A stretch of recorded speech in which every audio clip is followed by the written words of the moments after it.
Buenas noches. El día de hoy se va a realizar la exposición sobre antihipertensivos, siendo el curso de farmacología general, siendo catedrático el doctor Fabricio Gamarra Castillo. Los autores de esta exposición es Bravo Horacio Mar Ángela, Estrella Carvajal Luz Ángela Victoria, Lescano Jim Daker, Mateo Zurichek y Álvaro Sebastián, y Mesa Salcedo Diana Stephanie, alumnos del quinto ciclo. La introducción. Los antihipertensivos son medicamentos utilizados para disminuir el riesgo cardiovascular en los pacientes con hipertensión arterial. La hipertensión arterial nos dice que es una enfermedad de la pared arterial y de los vasos sanguíneos. Las complicaciones más frecuentes se encuentran el ataque cerebrovascular, el infarto del miocardio, la insuficiencia cardíaca y la insuficiencia renal en caso de que esta hipertensión no sea tratada. Todas estas complicaciones pueden prevenirse si se lleva un tratamiento adecuado y control mensuales. Se clasifican en diuréticos, beta bloqueantes, alfa beta bloqueantes, bloqueadores de los canales de calcio, calcio antagonista, inhibidores de la enzima angiotensina o las IECAS, inhibidores de los receptores de angiotensina 2, vasodilatadores y los simpáticos, simpaticolíticos centrales. El objetivo de esta exposición es recordar la fisiopatología de la hipertensión y la fisiología de la regulación de la presión. Otra es reconocer la diferentes grupos de farmacológicos que intervienen en la regulación de la presión arterial y comprender su farmacocinética y a la vez su farmacodinamia. Como ya lo mencionamos, la hipertensión arterial básicamente es una patología crónica en la que los vasos sanguíneos tienen una tensión persistente alta, lo que puede dañarlos cuando no es tratado, y lo que eleva el riesgo cardiovascular. Ya, el objetivo del tratamiento antihipertensivo es disminuir las cifras, sino de obtener el control tensional, es decir, los valores inferiores a 140 sobre 90 milímetros de mercurio, ¿no? Lo siendo lo ideal menor a 120 o sobre 80 milímetros de mercurio. Todas las clases de fármacos existentes son apropiadas para el inicio y mantenimiento del tratamiento antihipertensivo. ¿Qué nos dice que la presión arterial, ¿no? Está determinada tanto por la cantidad de sangre y por la cantidad del bombeo de sangre del corazón, ¿no? Y la resistencia del flujo hacia las paredes de los vasos sanguíneos, en este caso las arterias. La medición de la presión arterial básicamente se sitúa, como lo mencioné, en 120 sobre 80 milímetros de mercurio. Se dice que la presión arterial elevada es cuando oscila mayor a 120 milímetros de mercurio y una presión diastólica por debajo o encima del de 80 milímetros de mercurio, ¿no? La hipertensión de etapa 1 nos dice que la hipertensión en etapa 1 es la presión sistólica que oscila entre 130 a 139 milímetros de mercurio a una presión diastólica entre 80 hasta 89 milímetros de mercurio. Y la etapa 2, cuando es mayor a 140 milímetros de mercurio y la diastólica mayor a 90 milímetros de mercurio. La crisis hipertensiva se dice cuando la presión arterial está superior a los 180 milímetros de mercurio, ¿no? Esta es una situación ya grave de emergencia que se debe tratar lo más antes posible. Los síntomas que se presentan, básicamente es dolor de cabeza, dificultad para respirar, también hay el sangrado nasal, a veces tinnitus, ¿no? Muchos de los síntomas suelen ser, no son específicos y se presentan de distinta manera en los pacientes, ¿ya? Existen dos tipos de presión alta, ¿no? Dice la hipertensión primaria esencial y la secundaria. La esencial básicamente se da en personas que no tienen una causa identificable de presión alta. La hipertensión secundaria en las personas que tienen presión arterial alta causada por una enfermedad subyacente, ya tienen, además de la presión arterial, tienen otras que padecen generalmente. El tratamiento se basa generalmente en los antihipertensivos. Actualmente se clasifican de acuerdo al mecanismo de acción En los diuréticos, que estos actúan esencialmente disminuyendo el volumen sanguíneo, los que disminuyen a su vez la tensión sobre las paredes arteriales, son los medicamentos que ayudan a los riñones a eliminar el sodio y el agua del cuerpo, ¿no? Como resultado, los vasos sanguíneos no tienen que contener tanto líquido y por ende la presión disminuye.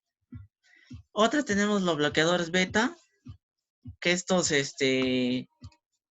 que son de los fármacos que de elección en pacientes hipertensos con cardiopatías coronarias.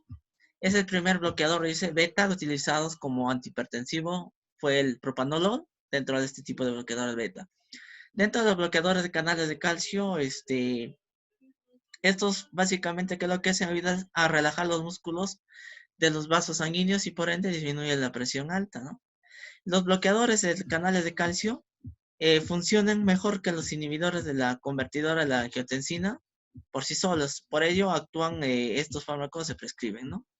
Entre ellos tenemos las fenilalquilaminas, entre ellos el representante del verapamilo, y las del benzodiazepinas, el diltiazem, y las de las vinhidropiridina, el nifedipino, ¿no? Representan. Los inhibidores de la convertidora de la angiotensina de la OECA tienen, ¿cuál es la acción? Es relajar los vasos sanguíneos al bloquear la formación de la sustancia química natural. Básicamente interfiere en la formación de la angiotensina, como que es la hormona vasoconstrictora. Y otro que tenemos entre estos medicamentos, el Privinil, el Encitril, el Vasopressil y el Lotensin, ¿no? El más conocido es el Captopril. Bloqueadora de receptores de la angiotensina 2. Estos relajan los vasos sanguíneos al bloquear la acción y no por la formación de una sustancia química natural de que los estrecha. Entre los representantes están el losartán, ya el más conocido. Dentro de los vasodilatadores, estos actúan directamente sobre el músculo y las paredes arteriales y evitan que se tensen tanto los músculos y se estrechen las arterias, ¿no? Y esto favorece la mayor fluidez de la sangre o de fluido sanguíneo. Los alfa bloqueadores reducen las señales nerviosas de los vasos sanguíneos, lo que disminuye los efectos de las sustancias químicas naturales que estrechan los vasos sanguíneos. En consecuencia, los vasos permanecen abiertos, relajados. Dentro de los representantes de estos alfa bloqueadores está la cardura, la prozosina o el inipres. Los alfa beta bloqueadores bloquean las señales nerviosas en este caso y disminuyen el latido del corazón para reducir la cantidad de sangre que bombea a través de los vasos sanguíneos, ¿no? Dentro de los representantes que está el carvedilol y el abetalol. De los simpaticolíticos centrales, los representantes está la alfa-metildopa y la guanfacina.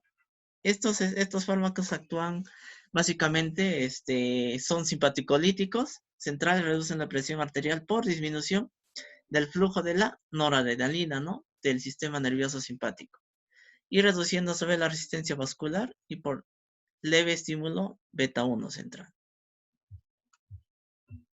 Los efectos secundarios que producen básicamente los medicamentos está la tos, puede haber vértigo, mareo, a algunos les causa nerviosismo, cefaleas, o se puede manifestar con una erupción cutánea o rash cutáneo, puede presentarse diarrea o estreñimiento. En caso de varones puede presentar problemas de erección o disfunción eréctil, tienen somnolencia, náuseas, vómitos, pérdida o aumento de peso. Presentamos un caso clínico de un varón de 72 años que se presenta al consultorio para evaluación del seguimiento de rutina. Este paciente recibe tratamiento para la hipertensión arterial e insuficiencia cardíaca congestiva con enalapril y diuréticos, donde sus niveles de presión arterial se encuentran dentro del rango aceptable y actualmente no presenta signos de falla cardíaca. Sin embargo, el paciente reporta que está tosiendo frecuentemente en los últimos 2 meses. La historia clínica y el examen físico relevan que no hay causa aparente de tos crónica, ya que el médico tratante decide descontinuar el uso del enalapril e iniciar con losartán, ¿no? Resultados. ¿Cuál es la fisiopatología de la hipertensión arterial primaria? La hipertensión arterial básicamente está provocada por la alteración de diversos factores genéticos y ambientales que alteran el funcionamiento de uno o más sistemas, ¿no? El riesgo de desarrollo de hipertensión aumenta con el consumo excesivo de sodio, poca actividad física, obesidad, también el estrés psicológico, a veces causa hereditaria. Entonces, ¿cuáles son las dianas terapéuticas para el manejo de la hipertensión arterial primaria? Generalmente las YECAS, ¿no? Y los de ARA2, que son los agentes de primera elección en caso de hipertensión. ¿Qué fármacos diferentes al utilizar en caso clínico pueden emplearse? Beta bloqueadores y los antagonistas de la aldosterona. ¿Cuáles son las características farmacocinéticas y farmacodinámicas de losartán y enalapril? El losartán básicamente se absorbe muy bien en el tracto digestivo. El enalapril se absorbe con rapidez por vía oral y tiene biodisponibilidad alrededor del 60%, ¿no? A comparación de losartán, que solo tiene un 35%. La farmacodinámica de losartán es un antagonista oral, sintético, receptor del AT1, tanto como su metabolito farmacológicamente activo, el ácido carboxílico. La farmacodinámica de enalapril es un inhibidor de la actividad de la enzima convertidora, básicamente la angiotensina, y el sistema angiotensina-renina aldosterona. ¿Qué diuréticos podrían estar empleados en el paciente? Generalmente la furosemida y los de las tiazidas. 6. Señale las características farmacocinéticas y farmacodinámicas, ¿no? Dentro de la furosemida están que produce una diuresis, comienza a los 5 minutos, es rápida, ¿no? Alcanzando su pico máximo tras los 20 a 60 minutos. La farmacodinamia, la furosemida, es un diurético de la familia de las sulfonamidas. Su efecto farmacodinámico es el resultado de la elevación en la excreción del sodio, cloruro, potasio, calcio, magnesio, amonio y posiblemente algunos fosfatos. ¿Por qué el enalapril produce tos y por qué es efectivo utilizar losartán en este paciente? Porque la tos es un efecto secundario, como lo mencionaba, que podría producir, ¿no? Este tipo de fármacos. Frecuentemente producen los inhibidores de la convertidora de las angiotensinas, ¿no? En las YECAS, ¿no? El losartán impide la unión de la angiotensina 2 y los receptores, lo que origina que los vasos sanguíneos se relajen y a su vez disminuye la presión arterial. La conclusión de esta exposición es que los antihipertensivos tienen la función principal de disminuir la presión arterial y evitar la aparición de las complicaciones de esta enfermedad. La mayoría de los antihipertensivos pueden ser usados en el manejo de hipertensión arterial. Es necesario estimar, ¿no? Y adecuar la dosis para alcanzar mejores resultados. Otro que los diuréticos son un grupo heterogéneo de antihipertensivos que han demostrado su efectividad. Otro es que la hipertensión arterial es una entidad que representa una enfermedad y un factor de riesgo para la aparición de múltiples lesiones u órganos diánanos, cerebro, riñones, paredes vasculares. Las referencias bibliográficas usadas en esta exposición. Muchas gracias.